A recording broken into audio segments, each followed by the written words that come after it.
بسم الله الرحمن الرحيم. بسم الله الرحمن الرحيم. نحمده ونصلي على رسوله الكريم. أما بعد فأعوذ بالله من الشيطان الرجيم. بسم الله الرحمن الرحيم. قوا أنفسكم وأهليكم نارا. صدق الله العظيم وصدق رسوله النبي الكريم.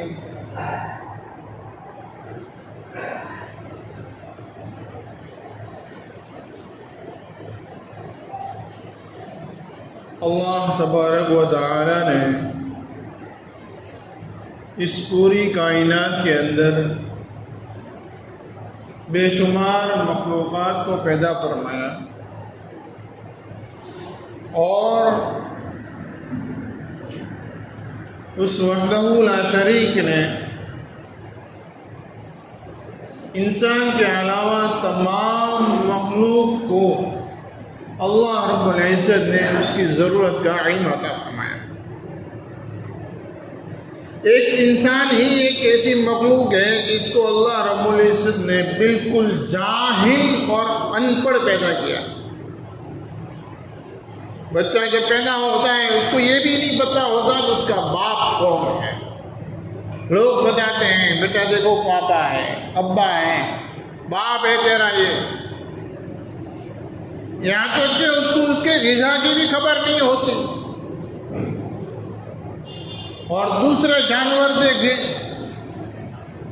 گائے کا بچہ پیدا ہوتا ہے، فوراً کھڑا ہونے کی کوشش کرتا ہے اور اپنے ماں کے آنچل کی طرف منہ لمبا کرتا ہے. ایک مچھلی ہے، ایل اس کا نام ہے، برموڈا کے سمندر کے اندر اس کی ایک خاص جگہ ہے. پوری دنیا میں ہر سمندر میں ہر کونے میں وہ مچھلی پائی جاتی ہے. لیکن جب اس مچھلی کے بچے دینے کا، انڈے دینے کا جب موقع آتا ہے انڈے دینے کا، وہ مچھلی اپنی جگہ سے سفر کر کے جاتی ہے. برموڈا کے سمندر پر جب پہنچ کر وہاں پر وہ انڈے دیتی ہے اور پھر وہ وہاں پر مر جاتی ہے. اب اس کے انڈے میں سے اس کا بچہ نکلتا ہے اور وہ بچہ چلتا ہے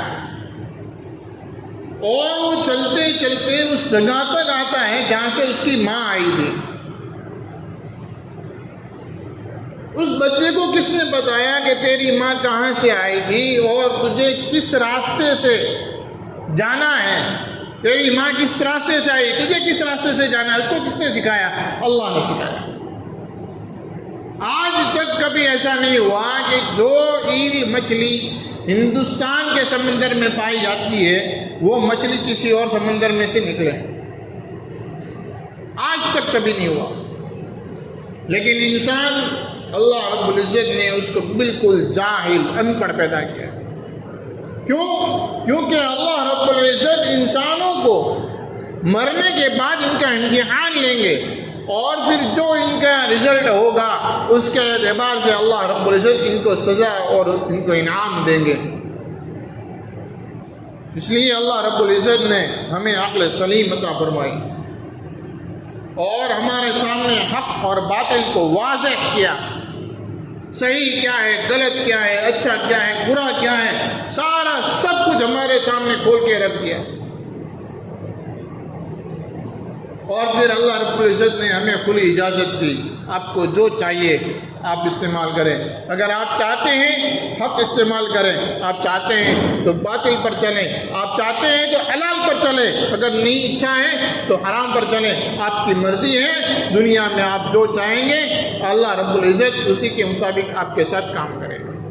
مرنے کے بعد آپ کا جب حساب ہوگا اس وقت پتہ چل جائے گا کہ کیا اچھا تھا کیا برا تھا.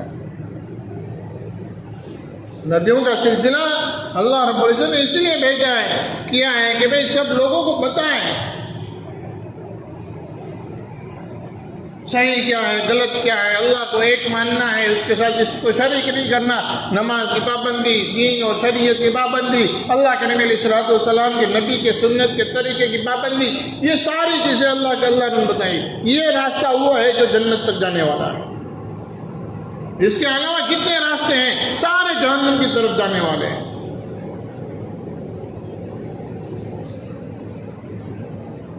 اللہ نے عقل دی ہے، کیا کرنا ہے، بتا دیا کہ زیادہ میٹھی چیز کھاؤ گے شوگر ہو جائے گا، ڈائبٹیز ہوگی۔ اب آپ کے سامنے میٹھی چیز بھی ہے اور تیکھا بھی ہے، اب آپ کے اوپر ہے آپ کیا کھا رہے ہیں۔ دونوں پلیٹ ہمارے سامنے ہیں، اچھا بھی ہے برا بھی ہے، ہمارے اوپر ہے ہم کیا چاہتے ہیں۔ شادی کر کے حلال راستہ دیا اور بغیر شادی کے حرام راستہ بھی ہے، اب آپ کے ذمے ہے، ہمارے ذمے ہے کہ ہم کون سا راستہ چنتے ہیں۔ جس راستے کو اختیار کریں گے بس کل قیامت کے دن اس کے مطابق فیصلے ہوں گے۔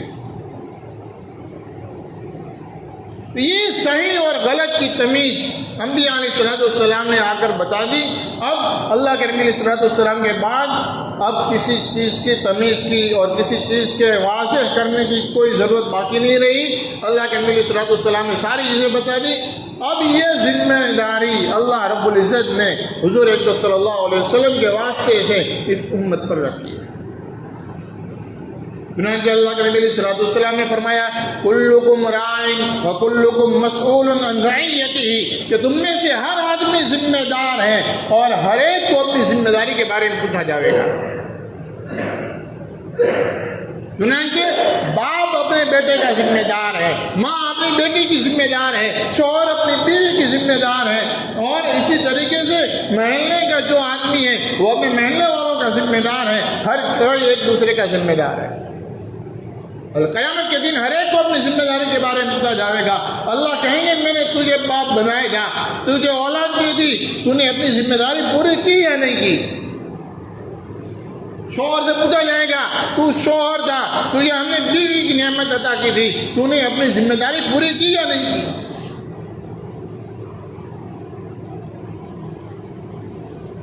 ذمہ داریاں کون سی ذمہ داری، کس چیز کی ذمہ داری؟ کھلانے پلانے کی نہیں، کھانے پینے کی ذمہ داری اللہ نے اپنے ذمہ رکھی ہے، اللہ نے اپنے ذمہ رکھی ہے۔ اللہ کھلائیں گے، اللہ پلائیں گے، کسی کا ایک دانہ اگر باقی ہے خدا پاک کی قسم اس کی موت نہیں آ سکتی، اللہ کے ذمے ہے۔ اگر ہم نے سے کسی کے ذمے دے دیا ہوتا ہم کسی کو ایک دانہ بھی نہیں دیتے۔ اللہ نے اپنے ذمہ رکھا ہے کھلانے پلانے کی۔ اللہ نے ہمیں جو ذمہ داری دی ہے وہ کون سی دی ہے؟ قُوا أَنفُسَكُمْ وَأَهْلِكُمْ نَارًا۔ تو ایک تم میں سے ہر ایک کی ذمہ داری کیا ہے کہ اپنے آپ کو اور اپنے گھر والوں کو، اپنے آپ کو اپنے محلے والوں کو، اپنے آپ کو اپنے سوسائٹی والوں کو، اپنے آپ کو اور اپنے شہر والوں کو، اپنے آپ کو اور دنیا کے لوگوں کو جہنم کی آگ سے بچاؤ۔ یہ ذمہ داری ہے، چھوٹا سا لفظ ہے، اپنے آپ کو اور سب کو جہنم کی آگ سے بچاؤ۔ لیکن جہنم کی آگ سے کیسے بچیں گے؟ اللہ رب العزت کی فرما برداری اور نبی علیہ السلام کی اطاعت کے ذریعے سے بچیں گے۔ اس کے لیے باپ اپنے بیٹے کی اور ماں اپنی بیٹی کی ذمہ دار ہے، شوہر اپنے بیوی کا ذمہ دار ہے، ہر کوئی ایک دوسرے کا ذمہ دار، بھائی بھائی کا ذمہ دار۔ ابھی لاک ڈاؤن ہوا تھا، ہر کسی نے دیکھ لیا کہ ہم نے اپنی ذمہ داری کتنی حد تک اس کو پورا کیا۔ آج ہمارے جیتے جی ہماری اولاد ہمیں 2 رکعت نماز نہیں پڑھا سکتی، ہمارے مرنے کے بعد ہماری اولاد ہمارے پیچھے کیا فاتحہ پڑھیں گے؟ آج ہمارے جیتے جی ہماری اولاد کو غسل کا طریقہ پتہ نہیں، ہم اس کو پوچھے غسل کا طریقہ وہ نہیں بتا سکتے، کلمہ نہیں پڑھا سکتے، وہ ہمارے مرنے کے بعد ہمارے پیچھے وہ سبحان اللہ پڑھ کر کیا بخشیں گے؟ قیامت کے دن جب اللہ پوچھے گا تم نے تمہاری ذمہ داری پوری کی، ہم کیا منہ دکھائیں گے اللہ کو کہ ہم نے اپنے اولاد کو کیا سکھایا ہے؟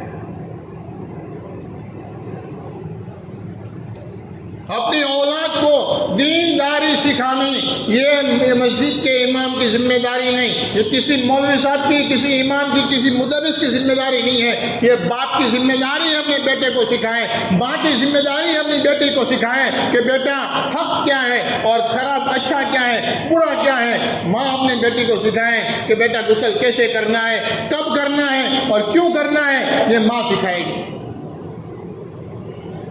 قرآن کیسے پڑھنا ہے، کیوں پڑھنا ہے، کس طریقے سے پڑھنا ہے، یہ باپ سکھائے گا. کس طریقے سے، کس حیات سے غسل کرنا ہے، باپ سکھائے گا. کبھی بیٹے کو باتھ روم میں سے نکلنے کے بعد پوچھو بیٹا تو نے غسل کس طریقے سے کیا ہے، کچھ پتہ نہیں، شاور چالو کیا، کھڑا ہو گیا، صابن لگایا، پھر کھڑا ہو گیا، بس ہو گیا غسل. پانی بہا دینے سے غسل نہیں ہوتا. استنجا کرنے سے باہر آتا ہے بیٹا، اس کو پوچھو بیٹا تو نے استنجا کس طریقے سے کیا. اللہ کے نبی علیہ السلام نے ہمیں استنجا کرنے کے بھی طریقے بتائے. یہ باپ کی ذمہ داری ہے اپنی اولاد کو سکھانے کی. بہت اچھا سا موقع تھا. لوگ یوں کہتے تھے ہمیں وقت نہیں ملتا بچوں کے ساتھ ٹائم نکالنے کا. اللہ نے موقع دیا تھا بچوں کے ساتھ ٹائم نکالنے کا، اپنے بچوں کی تربیت کرنے کا. صبح میں اٹھاؤ جلدی سے بیٹا، صبح میں اٹھنے کی دعا پڑھ، جلدی سے اٹھ جا، وضو کر کے 2 رکعت نماز پڑھ لے، یہ فرض ہے. کھاتے وقت بیٹا ہاتھ دھو لیں، یہ سنت ہے میرے نبی کی، بسم اللہ پڑھ لیں. اللہ کے نبی علیہ السلام نے فرمایا جس کھانے سے پہلے بسم اللہ پڑھی جاتی ہے اس میں شیطان اپنا ہاتھ نہیں ڈالتا. یہ گھر کی تعلیم. سب سے پہلا مدرسہ اپنا گھر ہے. سب سے پہلا مدرسہ اپنا گھر ہے. یہ گھر کی تعلیم ہے. خالی کسی کتاب کے پڑھ لینے سے کچھ نہیں ہوتا، یا کوئی 2 بات بول دینے سے کچھ نہیں ہوتا. تربیت اصل چیز ہے. اسی لیے بڑے بڑے دارالعلوم جو چالو ہیں نا، وہ اسی لیے چالو ہے کہ وہاں دارالعلوم میں بچوں کی تربیت ہوتی ہے. کھاتے وقت بچوں کو یاد دلایا جاتا ہے بیٹا کھانے کی دعا پڑھو، ہاتھ دھو لو. کوئی بغیر ہاتھ دھو جاتا ہے، جا بھائی پہلے ہاتھ دھو کر آ، کھانا کھا کر اٹھائے پلیٹ صاف کر. امی عائشہ صدیقہ رضی اللہ تعالیٰ عنہ فرماتی ہیں جب ایک پلیٹ میں 3-4 لوگ کھانا کھاتے تھے، جب وہ پلیٹ واپس گھر میں آتی تھی، اندر آتی تھی، میں پہچان جاتی تھی میرے حبیب نے کس سائڈ سے کھانا کھایا ہے. کیا مطلب؟ کوئی نشانی نہیں چھوڑتے تھے، بلکہ اللہ کے نبی علیہ السلام کھانے کے بعد اپنی پلیٹ کو، اپنی جگہ کو اس طریقے سے صاف کرتے تھے گویا کہ ایسا لگتا تھا کہ یہاں سے کسی نے کھایا ہی نہیں. یہ تربیت. ہمارا سب سے پہلا مدرسہ اپنا گھر ہے. بچہ بڑا ہو گیا کوئی حرج نہیں، ابھی بھی تربیت ہو سکتی ہے. چھوٹے ہیں تو ہو ہی سکتی ہے، بڑے ہیں ابھی بھی تربیت ہو سکتی ہے. ہم اپنی ذمہ داری کو سمجھیں. اگر یہ ذمہ داری کوئی علماء، کوئی امام صاحب، کوئی حافظ صاحب، کوئی مولوی پوری کر رہا ہے تو ہماری ذمہ داری ہے کہ ہم اس کی ضرورتوں کو پورا کریں. اگر یہ ہمارا کام کوئی دوسرا آدمی پورا کرتا ہے تو اس کی تمام ضرورتوں کا پورا کرنا ہی ہمارے لیے فرض ہے. اللہ کے نبی علیہ السلام نبی بنے، اس کے بعد اللہ کے نبی نے کبھی تجارت نہیں کی. ابوبکر صدیق رضی اللہ تعالیٰ عنہ امیر المومنین بنے، کاپڑ کے بڑے ویپاری تھے، پورا گٹر لے کر چلے. حضرت عمر نے روک دیا اگر تم تجارت کرو گے تو امت کا کیا ہوگا. یہی حال علماء کا ہے. اگر یہ علماء تجارت کے لیے چلے گئے آپ کی اولاد کا کیا ہوگا. کون ان کو اللہ کا نام سکھائے گا، کون ان کو غسل کے فرائض سکھائیں گے. میرے بھائیو دوستو بزرگوں، بڑے درد مند کے ساتھ میں کہہ رہا ہوں کہ سنو، اپنی ذمہ داری سمجھو. سب سے پہلی بات، ہمارا سب کا گھر ایک مدرسہ ہو، مدرسے کا نمونہ ہو. اس کے لیے کیا کرنا ہے، کیسے تربیت کرنی ہے، علماء کرام کے پاس جا کر پوچھیں بھائی میں اپنے گھر میں کیا کام کروں جس سے میرے بچوں کی تربیت ہو. دوسرا کہ بھائی ہمارے بچے کہیں جاتے ہیں، کسی مولانا کے پاس جاتے ہیں، ان کی ضرورتوں کا خیال رکھیں. کہیں ایسا نہ ہو کہ وہ نماز پڑھاتے وقت اپنے گھر کے کاموں میں مشغول ہو جائیں اور ہماری سب کی نماز ضائع ہو جائے. جس طریقے سے ہمارے گھر میں سارے کام ہوتے ہیں، ہماری بیویاں بیمار ہوتی ہے، امام صاحب کی بیوی بھی بیمار ہوتی ہے. جب اگر اس کی ضرورت پوری نہیں ہوئی تو اس کی نماز میں بھی بیوی کے بیمار ہونے کا خیال آئے گا، اور جب خیال آیا تو اس کی نماز فاسد ہو جائے گی، ہماری نماز بھی اس کے پیچھے جائے گی. اس لیے ان کا خیال رکھیں. علماء کرام کا، امام اور مدرس اور ان تمام لوگوں کا خیال رکھیں، ان کی ضرورتوں کا خیال کریں. اس کے لیے جتنی ہو سکے کوشش کریں، محنت کریں. ہم اپنے ذات سے محنت کریں گے، اللہ رب العزت ہمارا بیڑا پار کرا دے گا. اس کے لیے بھاؤنگر کے اندر مولانا خدمت کمیٹی بنائی گئی ہے. پورے بھاؤنگر میں 97 علماء کرام ہیں. ہر مہینے ان کی کچھ نہ کچھ مدد کرنے کا ہم نے ارادہ کیا ہے. گزشتہ مہینے الحمدللہ ہم نے کیٹ دی تھی